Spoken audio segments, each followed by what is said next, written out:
जय हिंद जी, हिंदुस्तान जिंदाबाद। आप देख रहे हैं जेके मीडिया। सीएम उमर अब्दुल्ला ने कल जो पीएचई डेली वेजेस के लिए कहा वो तो आप बेहतर जानते हैं क्या कुछ कहा। उन्होंने कहा कि हमें डराने और धमकाने का काम नहीं करें। इस पर चर्चा करेंगे क्योंकि जो डेली वेजेस का मुद्दा है वो छोटा मुद्दा नहीं है, क्योंकि इसको लेकर काफी सालों से प्रदर्शन होते आ रहे हैं। और अभी हाल ही में भी एक प्रदर्शन हुआ जहां पर डेली वेजेस को भी उम्मीद थी कि शायद नेशनल कॉन्फ्रेंस की गवर्नमेंट जो है कोई ना कोई इनिशिएटिव ले, क्योंकि जो कमेटियां बनाना, डिसॉल्व करना, ये सिलसिला काफी सालों से होता आ रहा है और अब भी हो रहा है। मेरे साथ विधायक सतीश जी हैं। मुझे बताइए सर, ये हो क्या रहा है, क्या चाहती है नेशनल कॉन्फ्रेंस? देखिए, ये बड़ा अनफॉर्चुनेट है। कोई अपनी मांग के लिए बात करेगा और गांधी जी के द्वारा सत्याग्रह की एक तरह से स्थापना की गई थी और पीसफुली वो शांतिपूर्ण ढंग से वो अपना प्रोटेस्ट कर रहे हैं। तो किसी प्रदेश का अगर मुखिया, उसका हेड उन लोगों को डराने की कोशिश करेगा तो ये तो मैं मान के चल सकता हूं कि लोकतंत्र की दिन दहाड़े हत्या जैसी बात है। उनको अपना अधिकार कहने का, अपनी बात कहने का अधिकार है। और अगर इस तरह का व्यवहार मुख्यमंत्री जी के द्वारा होगा तो मुझे कुछ अजीब सी बात लग रही है। उन लोगों ने कहा, मुख्यमंत्री जी ने ही एक कमेटी बनाई, गठित की चीफ सेक्रेटरी की अध्यक्षता में। हम लोग भी यही कह रहे हैं सदन के अंदर कि भाई वो जो आपने कमेटी गठित की उसकी अभी तक की रिपोर्ट क्या है वो सदन के अंदर रखो, पटल के ऊपर रखो। जो भी बात होगी, चर्चा होगी तो उसके ऊपर चर्चा करेंगे। लेकिन वो सदन के पटल के ऊपर भी वो रिपोर्ट को नहीं रख रहे। और आज जिस तरह से आप ये कह रहे हैं और ये बात सामने आ भी गई है कि इन लोगों को एक तरह से डराना धमकाना, ये अच्छी बात, लोकतंत्र के अंदर ये अच्छी बात नहीं है।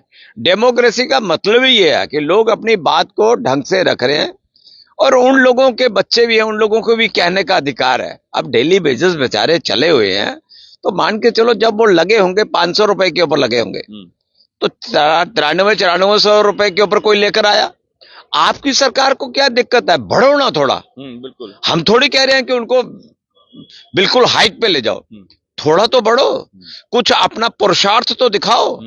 लेकिन वो पुरुषार्थ ये सरकार दिखा नहीं पाएगी और कटघरे के अंदर खड़ी है, ये मैं कह सकता हूं। मुझे नहीं लगता कि ये सरकार हमारे जितने भी डेली वेजेस भाई है, जितने भी डिपार्टमेंट्स के हैं, कोई उनको समाधान कर पाएगी या उनको राहत दे पाएगी। मुझे असमंजस सी स्थिति लग रही है सरकार की। यानी कि जो जिन डेली वेजेस को भरोसा था कि ये सरकार बनेगी हो तो उन्हें उम्मीदें जागी थी, शायद अब कर सकते हैं, लेकिन वो भी पानी फिरता हुआ नजर आ रहा है। नेचुरली स्वाभाविक बात लग रही है। देखिए, आपने भी देखा होगा, आज भी बात चली है अंदर, हर रोज हर पल विपक्ष जो है वो अपनी भूमिका निभा रहा है और हम ये बात कह रहे हैं कि भैया कहीं ना कहीं आगे बढ़ो, उनकी जो समस्या उसका समाधान करो। डेली वेजेस रोज बेचारे यानी एक तरह से मान के चलो तो कपड़े उतार के अपना प्रदर्शन कर रहे हैं। वो किस ढंग से प्रदर्शन करना चाहिए सरकार बता दे। तो डेमोक्रेसी के अंदर, लोकतंत्र के अंदर यही एक रास्ता होता है, लोकशाही के अंदर। लेकिन लोकशाही अगर मान के चलो तो डिक्टेटरशिप में आ जाए तो ये फिर मैं तो इस बात को मानता हूं कि ये एक अन्याय की तरफ बढ़ने वाली बात है। सुधीर जी, एक सवाल मेरा रहेगा, ये जो कह रहे हैं कि कमेटी का गठन किया गया है, ये कमेटियां तो पहले भी बनी थी। जब इससे पहले भी जो सरकारें रही वो भी जो है कमेटियां बनाते रही, अभी भी कमेटियां बन रही हैं। ये कमेटियां कब तक चलेंगी? देखिए, मैं वही कह रहा हूं आपसे, चलो जो पहले रहा होगा उसकी बात अलग है। अभी हम लोग 1.25 साल से सदन के अंदर है, हम ही लोगों ने सरकार के ऊपर प्रेशर बनाया, चीफ सेक्रेटरी की अध्यक्षता में कमेटी बनी, 6 महीने के अंदर उस कमेटी को अपनी रिपोर्ट देनी थी। आज तो 6 महीने छोड़ के 8-10 महीने हो गए, कोई रिपोर्ट नहीं आई। जो उन्होंने फैक्ट और फाइंडिंग्स उस रिपोर्ट्स के अंदर आई हैं वो सदन के अंदर रख दे, बात खत्म। इनको दिक्कत हो रही है, मुझे लग रहा है कि ये ढाक के 3 पात ये वहीं पे खड़े हैं। सरकार की मंशा के ऊपर सीधी सी बात है, प्रश्न चिन्ह लग रहा है।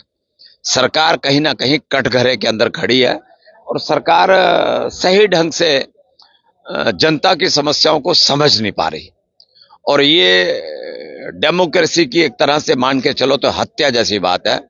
और उन लोगों के साथ एक घिनौना भाव रखती है सरकार कि जो लोग अपनी समस्या, अरे डेली बेसिस के भी तो परिवार हैं, हमारे और आपके परिवार है तो डेली बेसिस के परिवार नहीं है। उनके भी बच्चे हैं, उनको भी जीने का अधिकार है। तो ये नहीं कर रहे हैं, मान के चले हैं, गलती तो हो रही है। सब लग रहा है सरकार कहीं ना कहीं अचेत अवस्था में पड़ी है। सरकार ऐसा कर क्यों रही है आपके हिसाब से? आपके जितना भी आपका राजनीति में एक्सपीरियंस है, आपके से मुझे भी इस बात से असमंजस में हूं। देखिए, हम ये कह रहे हैं 500 से 9300 रुपए पे आए। 9400 रुपए में से कुछ तो बढ़ो, 2 4 10 हजार जो भी बढ़ सकते हो, बढ़ो तो सही, कुछ कदम तो बढ़ाओ। 2 कदम अगर आप बढ़ाओगे तो मुझे नहीं लगता कि डेली वेजेस भी नहीं बढ़ेंगे। वो भी कहेंगे कि हमें कुछ ना कुछ इसका लाभ मिलेगा, तो वो करेंगे। वो डेली बेसिस भी इनको मुझे लगता है कि सपोर्ट करेंगे, लेकिन सरकार का जो दायित्व है वो उसको निभाने में असफल सिद्ध हो रही है, मुझे यहां तक लग रहा है।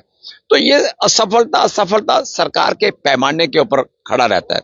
सरकार किस दिशा की और किस करवट की ओर बदल रही है, सरकार चाहती क्या है, सोच क्या है, किस दशा और दिशा की तरफ बढ़ रही है, मतलब ये तो अजीब सी स्थिति बन रही है। मुझे लगता है कि वो जो उनका प्रोटेस्ट है, हम लोग तो विपक्ष में हैं, अपनी भूमिका निभा रहे हैं। हम तो कह रहे हैं सरकार से कि भैया उनकी समस्याओं का समाधान करो, लेकिन फिर वही बात आती है कि ये सरकार बेपैंदे लोटे की तरह है, कभी इधर तो कभी उधर, कभी दाड़ा मारती है, कभी उनको डराने का प्रयास करती है। तो ये ड्रावा, ये वो नहीं चलेगा। हम लोग अभी जिंदा हैं, उनकी समस्याओं के लिए हम लोग लड़ेंगे। डेली वेजर्स की हर बात को हम सदन के अंदर रखेंगे। चलिए, शुक्रिया सतीश जी। तो देखिए, सतीश जी ने कहा कि अभी हम जिंदा हैं और हम डेली वेजर्स के साथ हैं, और डेली वेजर्स को लेकर जो कल सीएम उमर अब्दुल्ला ने जो बयान दिए उसी को लेकर हमने इनसे चर्चा की है। अब आपको क्या लगता है, खबर देखकर अपनी राय जरूर कमेंट बॉक्स में रखेगा। देखते रहिए जेके मीडिया। धन्यवाद। जय हिंद।